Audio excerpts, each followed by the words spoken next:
তো বাংলার বাড়ি বা আবাস যোজনার জন্য সরাসরি মুখ্যমন্ত্রীকে যারা কল করেছিলেন তাদের জন্য আজকের ভিডিও।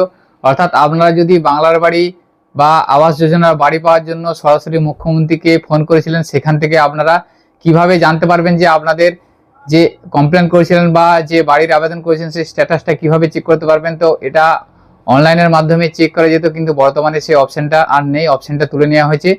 তো আপনারা বাংলার বাড়ি প্রকল্পের জন্য যদি সরাসরি মুখ্যমন্ত্রীকে ফোন করে থাকেন, সেক্ষেত্রে আপনাদের জন্য একটি সুখবর, অর্থাৎ সরকারের তরফ থেকে একটি অর্ডার বা নোটিফিকেশন প্রকাশিত করা হয়েছে, সেটা আপনারা স্ক্রিনে দেখতে পাচ্ছেন।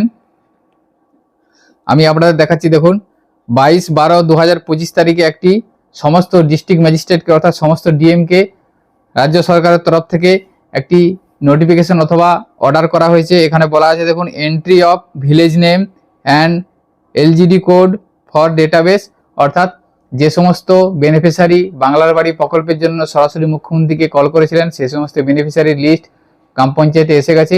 সেই সমস্ত বেনিফিশিয়ারিকে তাদের সমস্ত ফুল অ্যাড্রেস এবং এলজিডি কোড সহ সেটা ফিল করতে হবে। এখানে বলা আছে দেখুন, একটি এক্সেল শিট পাঠানো হয়েছে, অর্থাৎ সমস্ত ডিস্ট্রিক্ট ম্যাজিস্ট্রেটকে একটি এক্সেল শিট পাঠানো হয়েছে।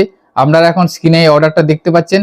এখানে দেখুন এই সমস্ত গ্রাম পঞ্চায়েত অনুযায়ী এক্সেল শিট পাঠানো হয়েছে এবং সেখানে ভিলেজ নেম এবং এলজিডি কোড এবং ভিলেজ এলজিডি কোড এই অপশানগুলো ফাঁকা আছে, এই অপশানগুলো ফিল করার জন্য বলা হয়েছে।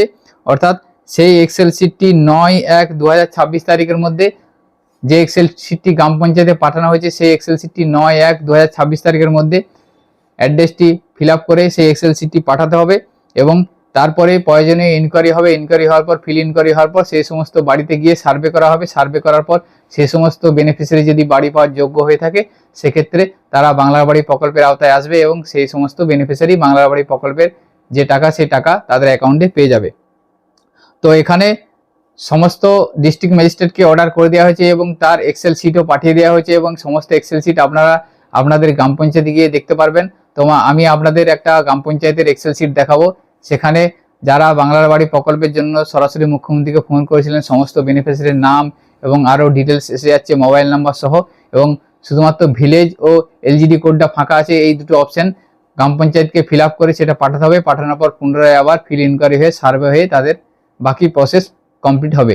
তো আপনারা যদি বাংলার বাড়ি প্রকল্পের জন্য সরাসরি মুখ্যমন্ত্রীকে ফোন করে থেকে থাকেন, সেক্ষেত্রে আপনারা আপনাদের গ্রাম পঞ্চায়েতে গিয়ে খবর নেবেন যে আপনাদের নামে বা আপনাদের যে গ্রাম পঞ্চায়েতে যে এক্সেল শিটটি এসেছে সেই এক্সেল শিটে আপনাদের নাম আছে কিনা। যদি এসে থাকে সেক্ষেত্রে আপনারা আপনাদের অ্যাড্রেস বা বাকি যে সমস্ত অপশনগুলো প্রয়োজন সেগুলো আপনারা তথ্যগুলো জমা করবেন। তো আপনারা এখন স্ক্রিনে যে এক্সেল শিটটি দেখতে পাচ্ছেন, এই ধরনের একটি এক্সেল শিট আপনাদের নির্দিষ্ট গ্রাম পঞ্চায়েতে এসে যাবে। এখানে ওই গ্রাম পঞ্চায়েতের সমস্ত বেনিফিশিয়ারির লিস্ট এসে যাবে। এখানে আপনারা আপনাদের গ্রাম পঞ্চায়েতের সাথে যোগাযোগ করতে পারবেন, অর্থাৎ যে সকল বেনিফিশিয়ারি বাংলার বাড়ি প্রকল্পের জন্য সরাসরি মুখ্যমন্ত্রীকে ফোন করেছিলেন সেই সমস্ত বেনিফিশিয়ারি ডিটেলস এখানে আসবে। এখানে গ্রিভেন্স আইডি থাকবে এবং কমপ্লেনার নেম, অর্থাৎ যিনি কমপ্লেন করেছিলেন তার নামটা এখানে আসবে এবং পাশে দেখুন মোবাইল নাম্বার দেওয়া থাকবে। এই মোবাইল নাম্বারের মাধ্যমে গ্রাম পঞ্চায়েত থেকে আপনাদের সাথে যোগাযোগ করা হবে। এরপরে আপনাদের গ্রিভেন্স ডেসক্রিপশন যেটা আছে, অর্থাৎ আপনারা যেটা কমপ্লেন করেছিলেন সেই কমপ্লেনটা এখানে শো করবে। এরপরে ডিস্ট্রিক্ট, ব্লক এবং গ্রাম পঞ্চায়েত নেমটা এখানে ফিল করা থাকবে। ফিল করার পর এখান থেকে জিপি এলজিডি কোড যেটা সেটাও এখান থেকে দেওয়া থাকবে।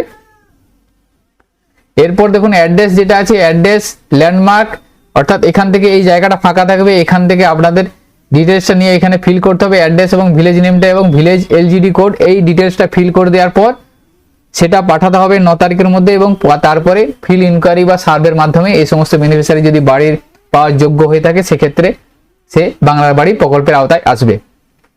তো এইভাবে আপনারা আপনাদের গ্রাম পঞ্চায়েতের সাথে যোগাযোগ করে আপনারা দেখে নিতে পারবেন। যদি আপনারা বাংলার বাড়ি প্রকল্পের জন্য সরাসরি মুখ্যমন্ত্রীকে ফোন করে থেকে থাকেন, সেক্ষেত্রে আপনারা সরাসরি আপনাদের গ্রাম পঞ্চায়েতের সাথে যোগাযোগ করবেন এবং আপনারা দেখে নেবেন যে আপনাদের নামটি বা লিস্টে এসেছে কিনা।